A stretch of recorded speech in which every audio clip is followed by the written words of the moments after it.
তুমি যেও সারদা, তুমি গেলে ওরা খুব উৎসাহ পাবে। তুমি যাবে নি? যাবনি আবার? নাটক আরম্ভ হওয়ার আগে ওরা যখন গান দিয়ে আমাকে ডাকবে তখনই তো আমি যাব গো। নরেনের সেই গানটা। ভবসাগর তারণ তারণ হে রবি মণ্ডল মণ্ডল হে ভবসাগর তারণ তারণ হে রবি মণ্ডল মণ্ডল হে শরণাগত কিঙ্কর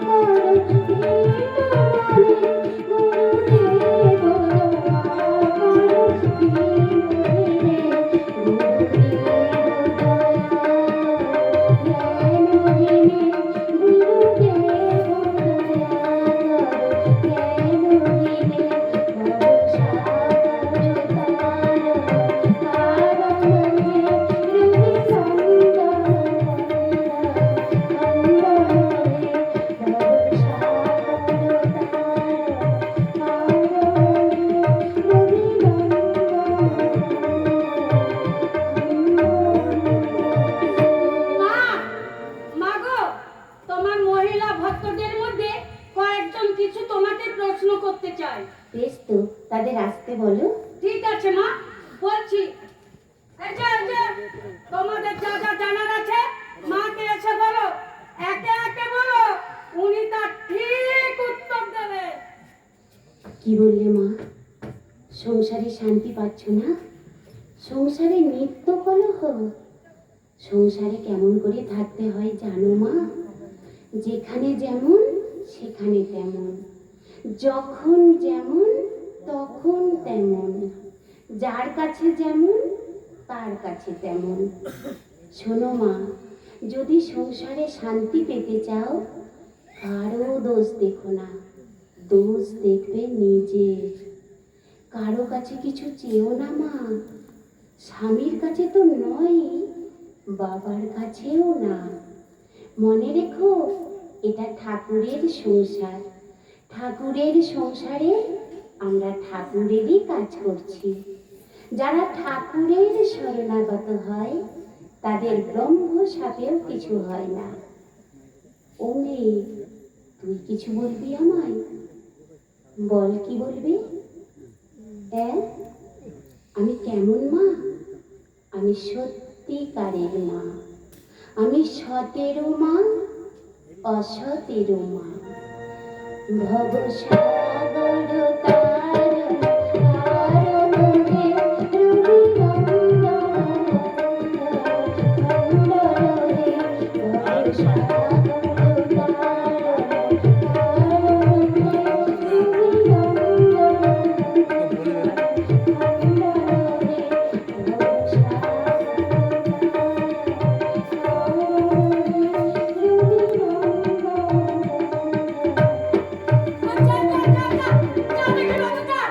মা সারদা এখন ধন্যার গতি হয়েছে। আজ তোমাদের কারো কোনো না, ছাড়বো না ঠাকুরকে। আমি তো হৃদয়ের কথায় কোনোদিন কিছু মনে করিনি, কোনোদিন ওকে অভিশাপ দিইনি। তাহলে কেন ঠাকুর ওকে তার কঠিন শাস্তি দিয়েছে? ঠাকুর, তুমি এসো ঠাকুর, তুমি এসো, তুমি এসো ঠাকুর, তুমি এসো এসো। অমন আকুল হয়ে ডাকছো কেনে? আমি তো হৃদয়ের কথায় কোনোদিন কিছু মনে করিনি ঠাকুর, কোনোদিন ওকে অভিশাপ দিইনি। তাহলে ওকে এত কঠিন শাস্তি কেন দিলে ঠাকুর? ও যে তোমাকে চিনতে পারেনি সারদা, অনেক কটু কথা বলেছে। সেই পাপে আজ ওর এই অবস্থা। ওকে তুমি সন্তান স্নেহে কাছে টেনে নিয়ে ক্ষমা করে দিও সারদা, ঠাকুর, ক্ষমা করে দিও। এবার আমি আসি সারদা, এবার আমি আসি।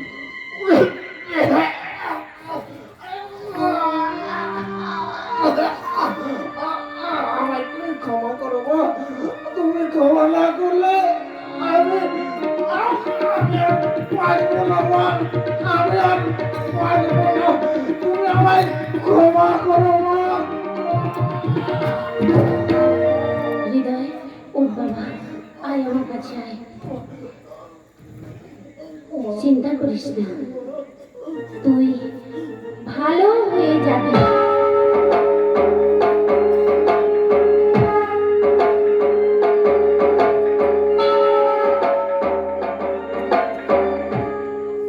মা, আমি ভালো হয়ে গেছি মা।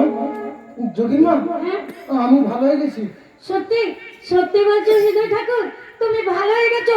সত্যি তুমি ভালো হয়ে গেছো? হ্যাঁ গো যোগীর মা, আমি সত্যি সত্যি বলছি, আমি সম্পূর্ণরূপে ভালো হয়ে গেছি। মা, মা গো, তুমি মানবী নও, তুমি মানবী দেবী। ঠাকুর তোমাদের কল্যাণ করুন, তোমাদের মঙ্গল জয় জগৎ জননী মা শারদামণি জয়, জয় জগৎ জননী মা শারদামণি জয়, জয় জগৎ জননী মা শারদামণি জয়। स्वाहा ओम भू स्वाहा ओम भूर्भुवः स्वाहा ओम स्वाहा। বাবা চমৎকার! প্রজ্বলিত হোমাগ্নি শিখা, প্রজ্বলিত হোমাগ্নি শিখা উদ্ভাসিত চতুর্থে সমগ্র ব্রাহ্মণ মনের কণ্ঠে উচ্চারিত হচ্ছে প্রেত মন্ত্র। এই যজ্ঞে পুণ্যাহতি প্রদান সঙ্গ হলে আমি লাভ করবো সকল আলিমদের ইন্দ্রত্ব, আমি হব যে অমর। ओम स्वाहा ओम स्वाहा ओम स्वाहा। এই বেদ মন্ত্র শুনে আনন্দে পরিপূর্ণ হলো আমার মন, হৃদয় হৃদয়ে অনুভূত হচ্ছে স্বর্গীয় শোক। এই যজ্ঞে আমি সকল দেবতাদের নিমন্ত্রণ করেছি। যজ্ঞে এসেছেন স্বয়ং নারায়ণ, এসেছেন পিতামহ ব্রহ্মা। নারায়ণ নারায়ণ, যজ্ঞে সকলে এসেছেন আসেনি শুধু শিব। যজ্ঞের নম শিব, শিবের নাম আমার সামনে উচ্চারণ করবেন না। কেন রাজা? শিব অর্থাৎ মহেশ্বর যত দেবতা আর্যরা নাম উচ্চারণ করতে পারে না, কারণ কারণ শিব অনার্যদের দেবতা। নারায়ণ নারায়ণ, শিবনাম মঙ্গলের প্রতীক। চক্রম চক্রম দেবর্ষি, আমি আপনাকে পুনরায় সতর্ক করে দিচ্ছি, ওই অসভ্য অনার্য শিবের নাম আমার সামনে আপনি দ্বিতীয়বার উচ্চারণ করবেন না। নারায়ণ নারায়ণ, রাজা দক্ষ, শিব যদি অনার্যের দেবতা হয় তাহলে ব্রহ্মা বিষ্ণু মহেশ্বর তিনে মিলিত হয়ে নাম কেন হয় বিধি ভগবান? রাখুন একটা তথ্য প্রদেশ, এখন চক্র পূর্ণ হতে আশীর্বাদ করুন।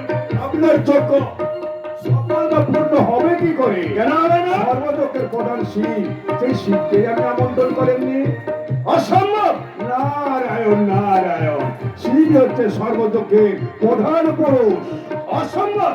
যজ্ঞের প্রধান হরি বিষ্ণু, বেদে আছে সর্বযোগেশ্বর হরি, সর্বযোগের অধীশ্বর নারায়ণ। আপনি ভুল বলেন রাজন, পেটে আছে যিনি হরি তিনি হর। স্বীকার করি না, স্বীকার করি না আমি ওইসব কল্পনা প্রসূত কথা।